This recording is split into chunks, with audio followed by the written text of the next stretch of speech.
राज्याच्या अर्थसंकल्पीय अधिवेशनात गृहराज्यमंत्री पंकज भोयर यांनी विधिमंडळात धर्मस्वातंत्र्य विधेयक मांडले. या विधेयकावर सभागृहात झालेल्या चर्चेत अनेकांनी आपापली भूमिका मांडली. धर्मस्वातंत्र्य विधेयक मांडणारं महाराष्ट्र हे पहिलं राज्य नसून यापूर्वी देशातील 12 राज्यात ते लागू केलंय.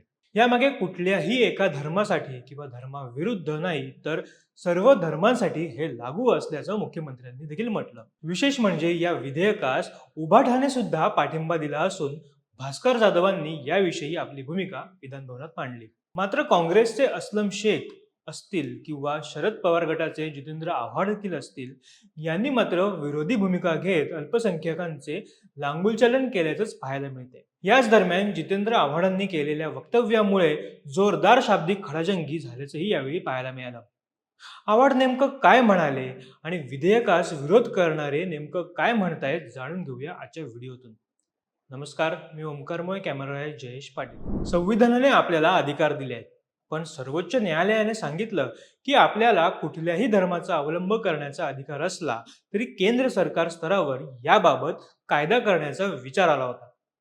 हे राज्याच्या अधिकार कक्षेत येतं, म्हणून राज्याने कायदा करावा असं केंद्राने सांगितलंय. देशात 1968 पासून हे कायदे झाले आहेत. त्यानुसार बळजबरी, फसवणूक व बेकायदेशीर धर्मांतरापासून संरक्षण करण्यासाठी हे धर्म स्वातंत्र्य विधेयक आहे. नागरिकांचे संरक्षण करण्यासाठी हे विधेयक आणलं जाते, ज्यामध्ये आमिष दाखवून जबरदस्ती, लबाडी, बळजबरी किंवा अल्पवयीन असेल अशा धर्मांतरास बेकायदेशीर धर्मांतर ठरवण्यात आले.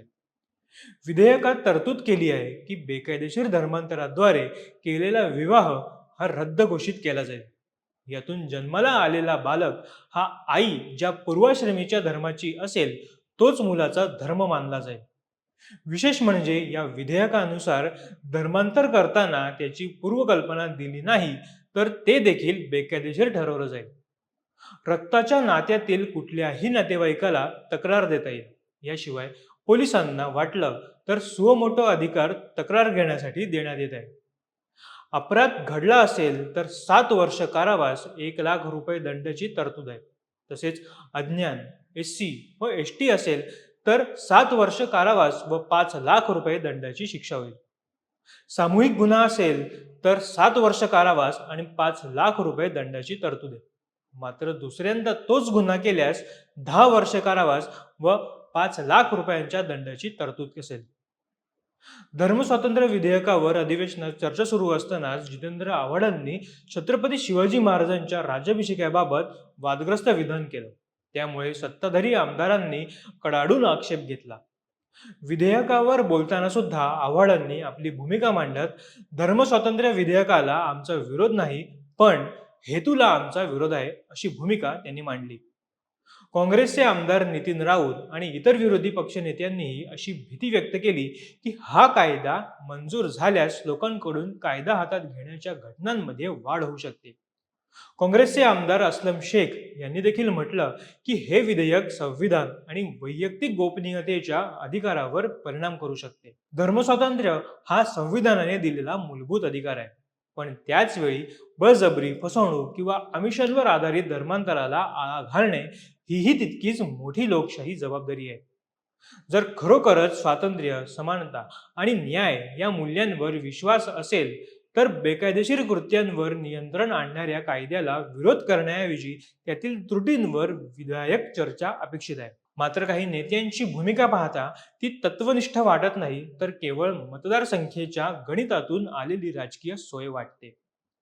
कायद्याचा गैरवापर होऊ शकतो ही भीती योग्यच, पण मग त्यावर उपाय सुचवणे ही जबाबदारी आहे, कायद्यालाच विरोध करणे नव्हे.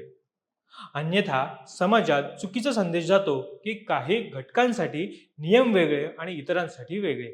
शेवटी प्रश्न एकच आहे की आपण खरोखर सर्वांसाठी समान कायदा हवा असं म्हणतो आहोत का, की निवडक राजकारणासाठी काही मुद्दे कायम जिवंत ठेवायचे आहेत?